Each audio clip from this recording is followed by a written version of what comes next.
தந்தி டிவியை உங்கள் cable TV ஆபரேட்டரிடம் இலவசமாக கேட்டு பெறுங்கள்.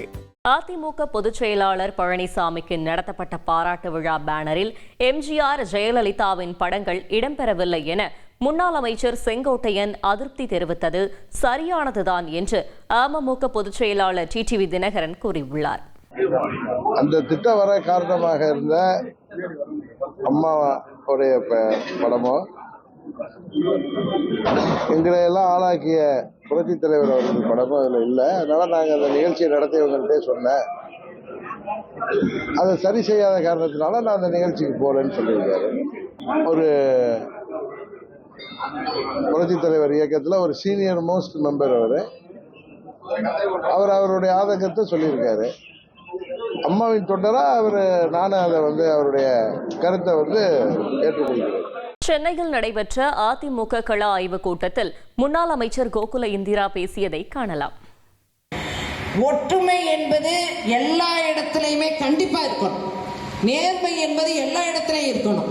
என்னை பார்த்த உடனே நிறைய பேர் கும்பிடுறதுக்கு பயப்படுறது, போட்டோ போடுறது, பேனர்ல போடுறதுல பயப்படுறது, கோகுலேந்திரான்றது போடுறதுல பயப்படுறது, இதை தவிர்க்க வேண்டும். இப்பவும் சொல்றேன், யார் வேணாலும் கேண்டிடேட்டா வரலாம், யாரை வேணாலும் பொதுச் செயலாளர் முடிவு பண்ணலாம், சீட்டு வேணுங்கிறது யார் வேணாலும் பண்ணலாம். நான் யாருடைய மனதும் புண்படும்படியாக இல்லை. நான் யாருக்குமே தொந்தரவு கொடுக்கறது இல்லை.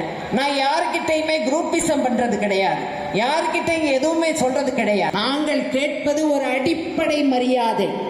அடிப்படையில் எங்களுக்கு இந்த தொகுதியில நாய் மாதிரி சுத்திக்கிட்டு வரக்கூடிய ஒரு நிலையில கட்சிக்கு கட்டுப்பட்டவர்கள் எங்களை பார்த்தால், எங்களிடம் பேசினால், எங்கள் பெயர் நோட்டீஸிலே போட்டால் பதவி போய்விடும் என்று நிறைய பேர் சொல்லக்கூடிய நிலைகள் மாறி, நீங்க நல்ல பல்லாண்டு பல்வேறு ஆண்டுகள் வாழ்ந்து இன்னும் இந்த பதவியில் இருந்து சிறப்பாக இருக்க வேண்டும். அதிமுக மாவட்ட செயலாளர்கள் மரியாதை தரவில்லை என முன்னாள் அமைச்சர் கோகுல இந்திரா அதிருப்தி தெரிவித்த நிலையில், கட்சியினருக்கு மனக்குறை எதுவாக இருந்தாலும் பொதுச் செயலாளரிடம் முறையிடலாம் என அதிமுக முன்னாள் அமைச்சர் ஜெயக்குமார் கூறியுள்ளார். அது இண்டோர் மீட்டிங்கில் அவங்க ஒரு வெளிப்படையாக பேசியிருக்கிறாங்க. ஸோ அந்த கருத்தை பார்த்தீங்கன்னா அது கட்சிக்காரர்களுக்கிடையே பேசப்பட்ட ஒரு கருத்து. அது வெளியில் மேடையிலேயோ இல்லைன்னா பொது இடங்கள்லேயோ அவங்க பேசலை. ஒரு இண்டோர் மீட்டிங்கில் பேசின கருத்தின் அடிப்படையில் நான் எதுவும் அது குறித்து கருத்து சொல்ல விரும்பவில்லை. எதுவும் அவங்களோட அந்த மனக்குறை எதுவாக இருந்தாலும் அவர் பூச்சியாள்கிட்ட அது முறையிடலாம். அதிமுக அக்கட்சியின் பொதுச் செயலாளர் எடப்பாடி பழனிசாமியின் கட்டுப்பாட்டில் இருக்கிறதா என்பதே சந்தேகமாக உள்ளது என்று அமைச்சர் ரகுபதி கூறியுள்ளார். எடப்பாடி பழனிசாமி அவர்கள் பொதுச் செயலாளராக பொறுப்பேற்ற பிறகு 11 முறை தோல்வியடைந்திருக்கிறார். இப்படி தொடர் தோல்வி அடைந்த ஒரு அரசியல் தலைவர் அவராகத்தான் இருக்க முடியும். இதிலிருந்து அண்ணா திராவிட முன்னேற்றக் கழகத்தை வெற்றி பாதையில் அழைத்து செல்வதற்கு அவருக்கு எந்த விதமான தகுதியும் இல்லை என்பது இன்றைக்கு நிரூபணமாகி இருக்கிறது.